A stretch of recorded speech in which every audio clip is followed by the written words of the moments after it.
최근 수많은 중국인 유학생들이 미국에서 퇴출당하는 일이 있었습니다.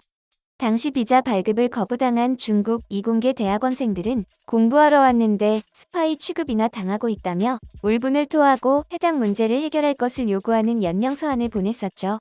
그런데 중국인 유학생 퇴출은 작년이 처음이 아니었고 해마다 늘 있어왔던 일이었습니다. 심지어 중국인 교수의 손으로 직접 중국인 유학생을 퇴출시킨 케이스까지 존재했다는 것이 밝혀지며 중국인은 중국인도 감당 못한다는 반응이 나오고 있는데요. 무슨 일이 있었던 것인지 자세히 알아보도록 하겠습니다. 트럼프 행정부 시절부터 미국은 중국인 유학생 추방은 늘 검토하던 사안인데요. 결국 안보상의 위험이 있다고 판단되는 중국인 유학생과 연구원 1000여 명의 비자를 취소했습니다. 지난해 그들은 다시 비자를 신청했지만 미국 측으로부터 비자 발급을 거부당했죠. 그들은 모두 미국에서 석사, 박사 과정을 밟으려는 대학원생들로 대부분 전기공학, 컴퓨터 기계, 화학 등 이공계를 전공하는 사람들이었습니다.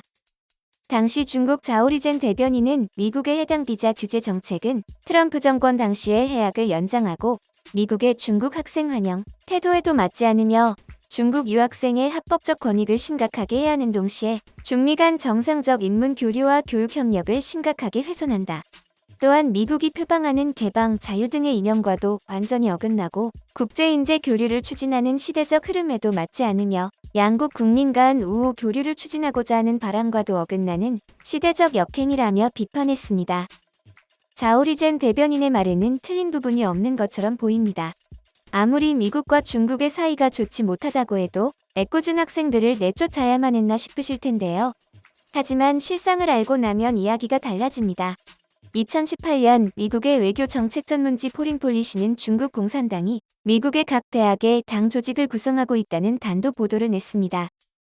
보도에 따르면 중국 당국은 중국 유학생과 방문학자가 많이 있는 미국 학교에 중국 공산당 지부를 세우고 일부 구성원은 중국 당 조직에서 임명해 파견했다고 합니다.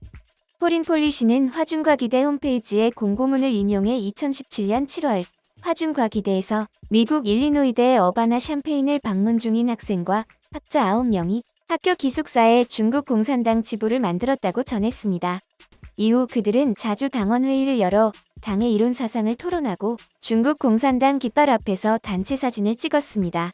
중국 학생과 학자들은 최근 몇 년 동안 미국 전역의 대학에 공산당 조직을 설립했습니다.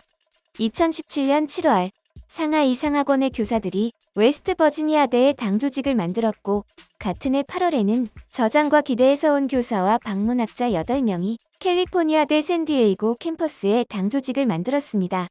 또한 11월에는 중국의 방문학자들이 캘리포니아대 데이비스에 당 조직을 설립했습니다. 포린 폴리시에 따르면 코네티컷주, 오하이오주, 노스다코타주 등의 대학에도 당 조직이 설립돼 있는 것으로 드러났습니다. 아니나 다를까 최근 중국 유학생 및 학자들이 미국의 지식재산과 연구 성과를 훔치는 사건들이 빈번히 폭로되었습니다. 2020년 1월 FBI는 하버드대 화학과학장과 중국인 연구원 2명을 체포했습니다. 그중 2인칭 연구원은 인민해방군 소속 중위로 드러났습니다. 그는 비자 신청 당시 인민해방군 신분을 숨기고 보스턴대에서 공부하던 중 미 군사대학의 로봇과 컴퓨터 분야 과학자의 정보를 수집해 중국으로 반출한 혐의를 받고 있죠. 또 다른 연구원 정자오승은 바이오 샘플 21병을 밀반출하려다 보스턴 국제공항에서 체포되기도 했죠. 이런 이유라면 미국이 중국인 유학생들을 퇴출할 수밖에 없을 듯한데요.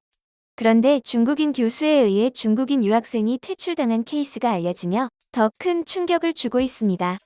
도대체 중국인 유학생이 무슨 짓을 저질렀기에 같은 중국인의 손에 의해 내쫓겼던 것일까요? 미국의 저명한 중국인 교수인 위안 진메이는 중국인 학생을 제적하기로 결정한 후 그럴 수밖에 없었던 이유를 설명했습니다. 교수들이 돈을 받지 않고 자발적으로 하는 중국 문화 연구 프로젝트를 시작하는 것은 쉽지 않은 일입니다. 나는 모든 대학원생들에게 같은 기준을 적용하며 모든 작품이 우수하기를 원했습니다. 그러나 중국인 학생은 제적되었고 프로젝트는 폐기되었습니다. 이것은 그 학생뿐만 아니라 나에게도 실패였습니다. 이렇게 프로젝트가 엎어진 것은 그 학생을 이런 식으로 가르친 교육 모델과 사회 환경, 그리고 나의 책임입니다. 내 책임부터 설명을 시작하겠습니다. 그 중국인 학생을 처음부터 받아들이지 않았어야 했어요. 그 학생은 미래의 교수가 되고 싶다고 말했고 나에게 학위를 받아야 한다고 여러 번 말했죠. 학위가 학생에게 중요하다는 것은 알고 있었습니다. 하지만 저는 모든 학생들이 지식을 존중하고 진리를 사랑하는 사람으로 만드는 게 먼저였어요.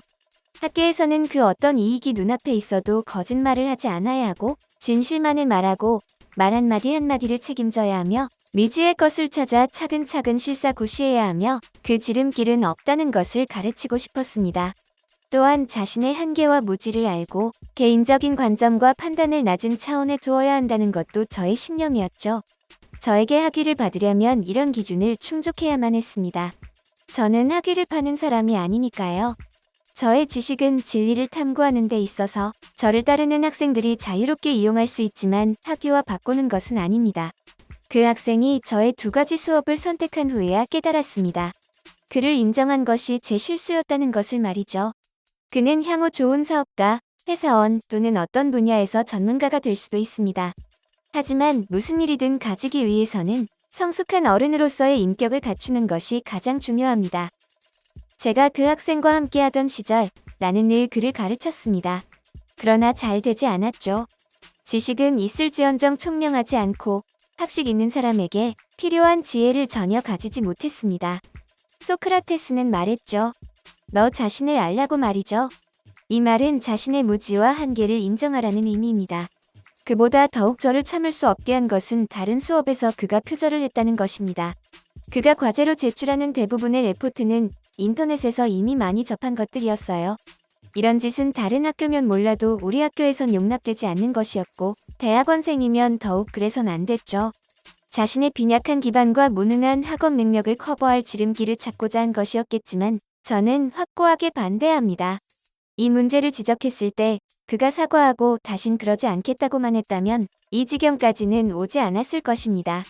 하지만 그는 적반하장으로 나왔죠. 교수님의 말을 이해하지 못하겠습니다. 제 과제는 표절이 아닙니다. 라고 말이죠. 그때 저는 학생에 대한 신뢰를 잃었습니다. 여전히 제 가르침을 받고 싶다면 항상 자신의 실수를 인식하고 고칠 수 있는 능력과 용기가 있어야 합니다. 그렇지 않으면 가르칠 수 없습니다. 그 학생은 제가 본 학생 중 가장 모순된 학생이었습니다. 하지만 그의 사회적 배경을 생각할 때 그의 어른스럽지 못한 성격을 이해할 수 있습니다. 그래도 제가 수용하기는 힘든 학생이었죠. 그 문제를 해결하기 위해서는 가능한 한 빨리 심리학자의 도움을 받아야 할 것입니다. 학자는 뇌가 일치해야 하며 언행 역시 일치해야 합니다. 권위 있는 대학교에서는 인터넷 자료를 붙여넣기 해서 레포트를 작성하는 경우는 거의 없다고 하는데요. 대학원생은 물론 학부생도 말이죠. 하지만 중국인 유학생이 그런 짓을 했기 때문에 같은 중국인으로서도 가만 보고 있을 수가 없었습니다. 중국인 교수이지만 그녀는 학자로서의 명예가 더 앞섰고 역시 해외에서 일하는 지식인답게 일반 중국인과는 다른 의식 수준을 보여주었습니다. 사실 스파이 유학생들이 아니더라도 중국인 유학생들은 인격적인 문제로 갈등을 빚어 추방당하는 경우가 적지 않다고 합니다. 전보다 미국에 남아있는 중국인 유학생의 수가 엄청나게 줄어들었다고 하는데요. 물론 유학생 본인의 의지로 미국을 떠난 경우는 거의 없으며 대부분 퇴출당한 것이었습니다. 중국은 억울하다며 미국이 시대를 역행하고 있고 중미 관계를 악화시키는 대표적인 정책을 펴고 있다는 둥 연신 비난하고 있는데요. 하지만 이 모든 것은 전부 중국의 자업자득입니다. 중국 당국에서는 스파이를 보내 미국 대학의 기밀 문서를 유출시키고 중국인 개인들은 공부하러 갔다가 문제나 일으켜서 내쫓겼던 것이죠. 개인적인 퇴출 사유 중에는 절도 등의 사건도 포함되어 있으며 그보다 더 수위 높은 사건도 있었습니다. 세계적 권위를 지닌 미국의 정치학자 존 미어샤이머는 여전히 지구에서 진정으로 위험한 것은 러시아가 아니라 중국이라고 주장하고 있는데요. 21세기에 전쟁을 일으킨 장본인인 러시아보다 미국은 중국을 억제하는 데 초점을 맞춰야 한다는 것입니다. 이어 중국은 아시아에서 지역 패권 국가가 될 수 있다고 위협한다. 미국은 지금 중국의 레이저처럼 집중해야 할 때라고 첨언했죠. 존재 자체만으로 인류의 위협이 되는 중국. 그런 중국 출신 사람들을 우려하는 것도 무리는 아닌 것 같습니다. 한편 코로나19 규제가 점점 풀리고 있는데요. 규제가 심했을 당시 중국인들이 사라진 제주도의 쾌적하고 평화로운 모습을 떠올리면 세계 곳곳에서 더 이상 중국인들을 받지 않으려는 시도가 10분 이해가 갑니다.